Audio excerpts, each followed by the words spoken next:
Pour introduire notre message aujourd'hui, qui relate la rencontre d'un bandit notoire avec Jésus dans des circonstances vraiment exceptionnelles, j'aimerais vous faire la lecture d'un court extrait d'une leçon d'un petit cours biblique qui s'intitule justement « Le malfaiteur mourant » et qui traite de la réaction d'un de ces deux bandits qui ont été exécutés avec Jésus le jour de sa crucifixion.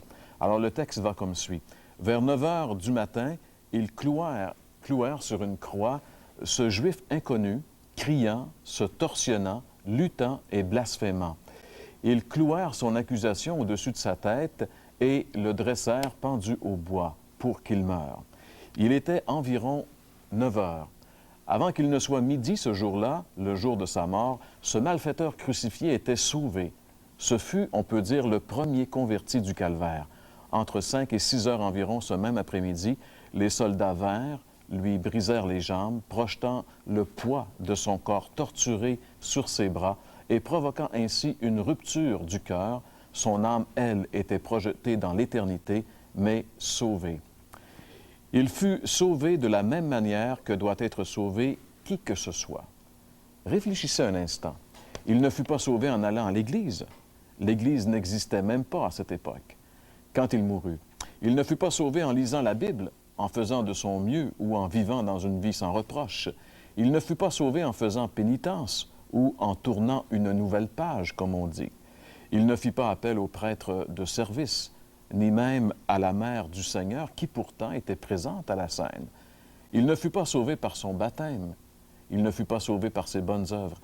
Il fut sauvé simplement et seulement en se tournant vers le Seigneur Jésus-Christ. La Bible présente un seul moyen de salut, et c'est toujours le même, c'est-à-dire la foi seule dans la personne et l'œuvre du Seigneur Jésus. Donc, le jour où Jésus a été crucifié, deux bandits ont été exécutés en même temps que lui, et Jésus s'est donc retrouvé entre deux brigands subissant la peine capitale.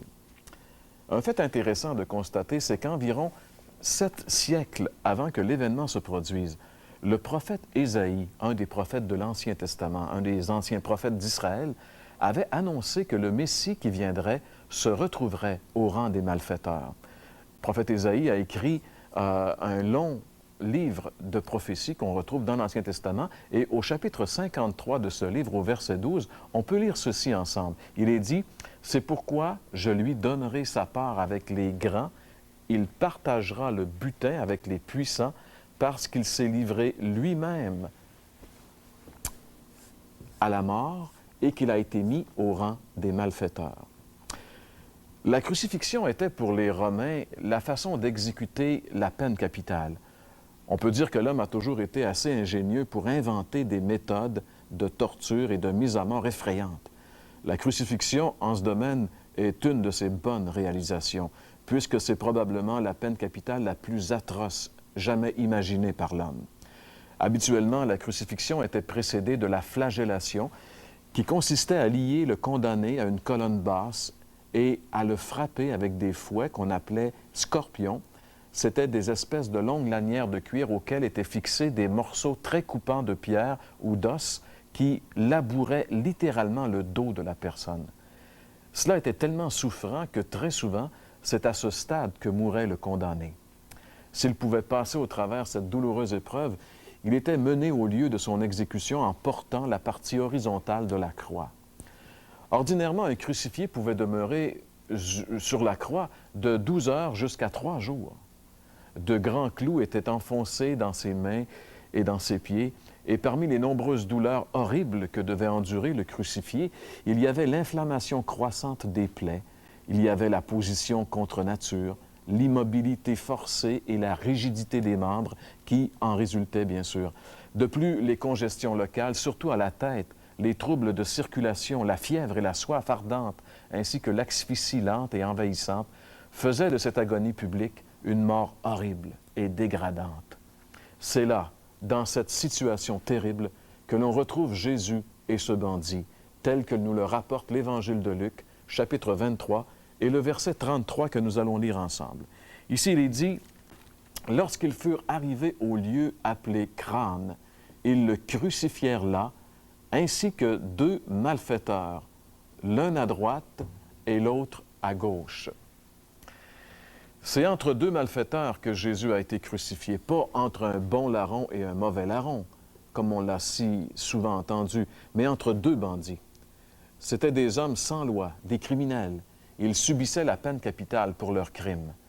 Sur le mont Golgotha, ce jour-là, il y avait 3 croix. Au centre, Jésus, à droite, un malfaiteur, et à gauche, un autre malfaiteur. Ce portrait est une belle représentation de l'humanité. Jésus le juste, il est au centre.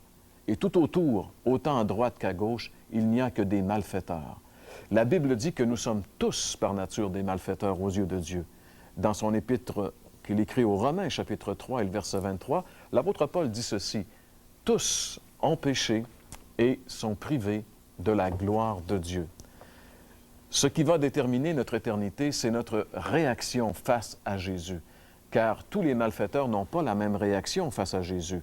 Regardons maintenant la réaction d'un malfaiteur, justement, en Luc chapitre 23 et le verset 39. Il est dit ici, « L'un des malfaiteurs crucifiés l'injuriait et lui disait, « N'es-tu pas le Christ? Sauve-toi toi-même et sauve-nous. » Le cœur de l'homme est tellement dur que même dans cette situation, ce sont des mauvaises choses qui sortent de sa bouche, de son cœur. Ce malfaiteur va mourir exactement comme il a vécu. Et malheureusement, c'est très souvent le cas pour la majorité des gens. Mais il y avait aussi l'autre malfaiteur qui était crucifié avec Jésus et qui a eu une réaction toute différente.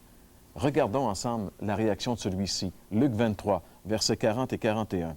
« Mais l'autre le reprenait et disait, « Ne crains-tu pas Dieu, toi qui subis la même condamnation? Pour nous, c'est justice, car nous recevons ce qu'ont mérité nos crimes, mais celui-ci n'a rien fait de mal. » La réaction de celui-ci est différente. Il reconnaît que Jésus subit la peine capitale comme eux, mais il se demande pourquoi. Il voit en Jésus un personnage tellement différent d'un bandit. La sainteté, la paix qui émanait de ce noble visage défiguré par les coups et la douleur. Il a entendu cette douce voix implorer le pardon de ses bourreaux. Et il constate la raison de sa condamnation. Au-dessus de sa tête, il est écrit « le roi des Juifs ». Et finalement, il réalise « certainement, c'est le Messie promis ». Il fait la découverte la plus importante de toute sa vie. Il découvre Jésus. As-tu fait cette découverte? As-tu trouvé Jésus? L'as-tu reçu comme ton roi, comme ton sauveur personnel? Ce bandit sur sa croix à côté de Jésus va réaliser les deux choses qui vont le mener au salut. Il va d'abord réaliser sa propre culpabilité et l'innocence de Jésus. Il dit, pour nous, c'est justice. Il reconnaît sa culpabilité. Il reconnaît qu'il mérite la peine capitale. Et c'est ça la repentance. La repentance, c'est reconnaître que nous sommes coupables aux yeux de Dieu et que nous méritons d'être jugés par Dieu. As-tu reconnu que toi aussi, tu mérites la peine capitale à cause de tes péchés, l'enfer? Et il dit, lui, parlant de Jésus, n'a rien fait de mal. Il reconnaît que Jésus est innocent. Il reconnaît que Jésus meurt pour lui, qu'il est en train de payer pour son péché. Jésus est mort sur la croix pour toi. Jésus est mort pour moi. Jésus est mort pour nous. Le salaire du péché, c'est la mort, dit la Bible. Et c'est Jésus qui l'a subi à ma place. As-tu reconnu ce fait pour ta vie?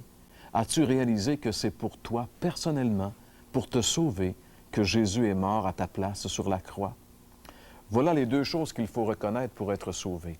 D'abord, notre propre culpabilité et la parfaite innocence de Jésus. Après avoir reconnu ces faits, le bandit se tourne maintenant vers Jésus. Lisons ensemble Luc 23 et le verset 42. Il dit à Jésus, « Souviens-toi de moi quand tu viendras dans ton règne. » Il tourne la tête vers Jésus. En réalité, la seule chose qu'il pouvait encore tourner sur la croix, c'était sa tête. Il l'a tournée vers Jésus. La seule chose qu'il pouvait faire dans la situation. Et vous savez, mes amis, c'est aussi la seule chose que tout pécheur peut faire pour être sauvé, se tourner vers Jésus. La Bible est claire là-dessus. Dans l'Épître aux Éphésiens, chapitre 2, les versets 8 et 9, l'apôtre Paul dit ceci, « C'est par la grâce que vous êtes sauvés, par le moyen de la foi, et cela ne vient pas de vous, c'est le don de Dieu. Ce n'est point par les œuvres, afin que personne ne se glorifie. Le mot conversion, c'est un mot grec qui est le mot épistrophès. Ce mot signifie littéralement se tourner vers. T'es-tu déjà tourné vers Jésus pour le recevoir comme ton sauveur personnel? Jésus a dit, si vous ne vous convertissez pas, vous périrez tous. Après avoir tourné sa tête vers Jésus, il ouvrit sa bouche et voici ce qu'il dit à Jésus. Luc 23, verset 42. Et il dit à Jésus, « Quand tu viendras, souviens-toi de moi quand tu viendras dans ton règne. Souviens-toi de moi quand tu viendras dans ton règne. » Pour lui, il n'y a plus aucun doute. Il reconnaît Jésus comme le roi, le Messie, le Sauveur et le Seigneur. Il sait que Jésus va revenir pour régner et il veut être avec lui. Qu'est-ce que Jésus va répondre à cette demande? Luc 23, le verset 43, Jésus lui répondit, « Aujourd'hui, tu seras avec moi dans le paradis. » Jésus répond toujours quand on se tourne vers lui. Il a dit qu'il ne mettrait pas dehors celui qui vient à lui. Quel que soit notre état, il y a de l'espoir pour nous auprès de Jésus. Ce bandit en est la plus belle preuve. Il dit, « Aujourd'hui, tu seras avec moi dans le paradis. » Voilà la réponse de Jésus. Quelle réponse et quelle promesse! Tu seras. Pour Jésus, la mort n'est pas la fin de l'existence. Vous savez, on va exister éternellement, soit dans la vie, le paradis, soit dans la mort, l'enfer. Savez-vous que la mort n'est pas la fin de l'existence? La mort n'est simplement que l'entrée dans la dimension éternelle de notre existence, là où on ne peut plus rien changer. C'est maintenant que l'on décide de notre éternité. Jésus donne rendez-vous à ce bandit repentant dans le paradis. Le paradis, c'est un lieu de délices. C'est là que s'est retrouvé ce bandit repentant quelques heures plus tard, et c'est là qu'il est depuis ce jour, dans un lieu de délices. Il n'était pas une bonne personne, mais il s'est tourné vers la seule bonne personne. Vous savez, la Bible dit que vous non plus, vous n'êtes pas une bonne personne aux yeux de Dieu. Mais tournez-vous vers la bonne personne, et vous aurez l'assurance de vous retrouver dans le paradis à votre mort. C'est là que se retrouvent tous ceux qui se tournent vers Jésus et mettent leur foi, leur confiance uniquement en lui pour leur salut. Voudriez-vous vous tourner vers lui maintenant? Aimeriez-vous rencontrer le Christ?